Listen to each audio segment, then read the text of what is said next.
Hey, this is Ming here from agentsofspeech.com. Today we're talking about children who are stuck with I want phrases. So the purpose of I want is actually not very meaningful. Like the purpose of that is actually just to get what the child wants.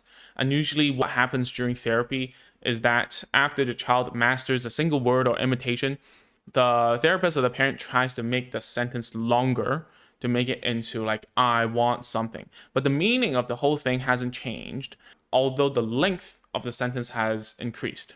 So what's the point of increasing the length when the meaning is the same? You're making the whole communication more clunky and inefficient. So we have a whole other video about like why I don't like I want phrases and so on. But anyways, so the purpose of the child saying I want is actually to get you to stop asking. Because most of the time, how you got from non-verbal to verbal was that you annoyed the hell out of your kid, right? You annoyed them so much that they just wanted to do something and to get you to shut up, right? A lot of times that is the case. All right, it might not be the case, and you let me know in the comments, and this video isn't for you, so you can watch something else, right?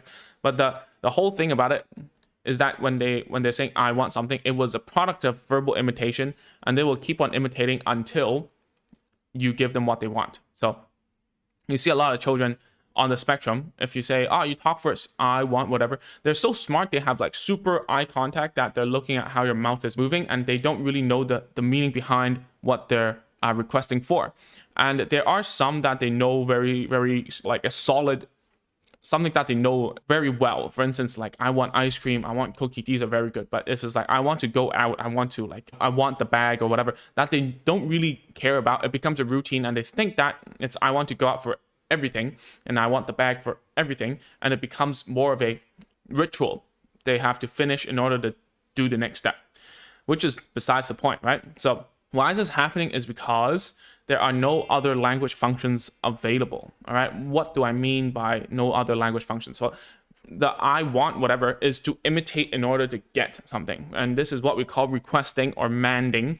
But the problem is that their word, the link to the concept, is not very stable, and therefore what's happening here is that if the word to the concept isn't stable, all they're leaning towards is just imitation, right? So they're using imitation for requesting. That's all. They don't know the word meaning. Okay.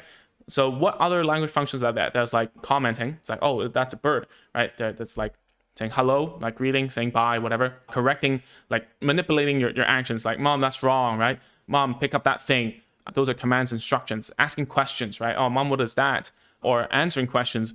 You might say like, Steven, where is the whatever? And they're able to answer on top of the cabinet. All those are different language functions. And if your child is stuck at I want phrases, it means that they only care to request things from you. So therefore, the next thing to tell you is that now we're talking about the symptom is that they have too much I want. So therefore, a lot of parents and therapists will think, okay, symptomatic approach, right? I'm going to think about how to cure the symptom. I will teach them different sentences through the means of imitation. So what are you doing here? You're not addressing the base level is that they don't have other language functions. So you want to teach those language functions. Now you're going to ask, how do I do that? And I'm going to tell you right at the end of the video real quick, okay? But the next root cause is because there aren't enough vocabulary, especially for verbs. So what happens very quickly is that because the child doesn't have enough words in the bank, the next thing they can only do, is to imitate whatever you say, okay? So it become parrots. So there's like from level 0 to level 1, so to speak, is from nonverbal to single words, let's say, right? But the problem is that after they learn imitation, they rely on that skill too much, and therefore they didn't learn words to their exact meaning. And every time they don't know anything, they just look at your mouth and try to copy that.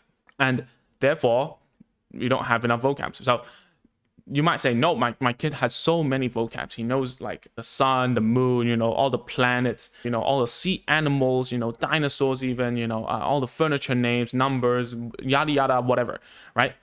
But the problem is those aren't functional words, you know what I'm saying? So especially for verbs, if they don't have enough verbs, action words, it's going to be very difficult to construct sentences, okay? And those words that they know through books, videos, whatever, posters even, the problem of that is that we don't really use those words in real life. Yeah. So having those words make them dictionary smart, but not like and able to use it in the real world. Okay. And that's the whole point of language, is to be used for communication. So if you don't use language for communication, what are they using it for? Right? Either for self-entertainment or that it becomes something for requesting. Okay. Of which, when we're talking about children who are stuck at I want, are usually children who do not have enough vocab that are functional, especially don't have enough verbs, and therefore they will be stuck trying to imitate you. Okay, so how do we solve that? The first thing we do is to get rid of the I want, because the I want adds zero meaning to a phrase. So if I say phone, like if I talk to my family members, especially my wife, I wouldn't use a full-on sentence. I'm like, could I please have the TV remote? I would say TV remote. Or sometimes I just point at it, because I'm so lazy. I talk too much during my work. You get it. You just think about your communication between you and your spouse. Okay. So get rid of the I want, because it's not effective. It's not efficient. Okay. Then what you want to do is to start to sabotage the communication. What do I mean by that? So I've given this advice to many parents, and it's been working because I use it, because I can only tell you what's been working with us over the internet and also offline sometimes. Is to do this. To sabotage the communication means if the child says peanut butter, they haven't told you exactly what they want you to do with the peanut butter. So you act like you don't understand, which is fair enough. And then you do something else. So for instance, they say peanut butter. Oh, peanut butter. Okay. And then you put it in the fridge.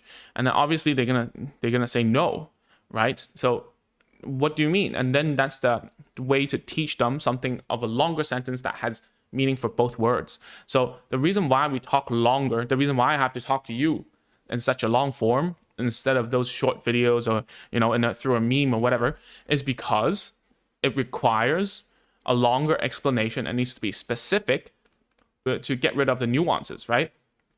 So if they say peanut butter and you put it in the fridge and you say no, and they say no, like they protest a little bit and go, whatever. And you say, oh, give peanut butter, and you give it to them. And then they have the peanut butter and then they can't open it. And then they give it back to you. And you're like, what's going on?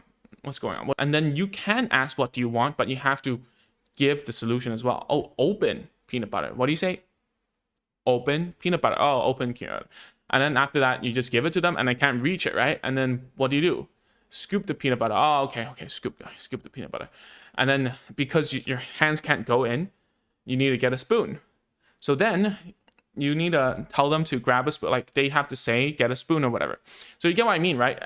You need to sabotage the communication and don't let the context do its work.